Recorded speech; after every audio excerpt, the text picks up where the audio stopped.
I'd like to end our meditation today with one of my favorite quotes from Yogi Bhajan, the man who brought Kirtan Kriya to the United States. Travel light, live light, spread the light, be the light.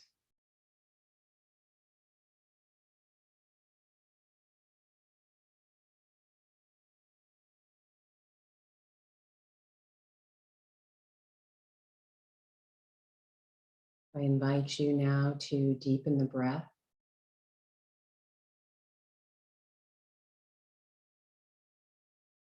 Perhaps bring some movement back into the body.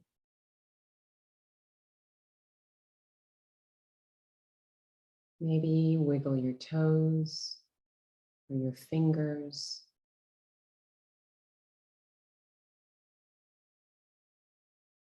You're welcome to stretch into the space around you, tuning in to the sounds around you.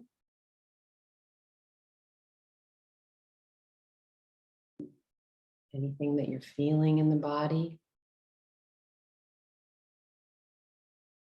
Welcoming everything, resisting nothing. Being kind to yourself. And when you're ready, there's no rush. When you're ready, you're welcome to blink your eyes open. Perhaps first with a downward gaze, and then looking at the beautiful space around you, the faces around you.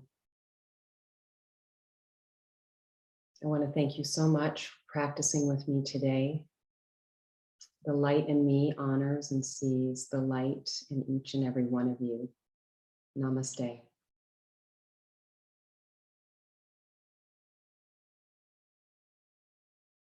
Thank you for joining me. We'll see you next time.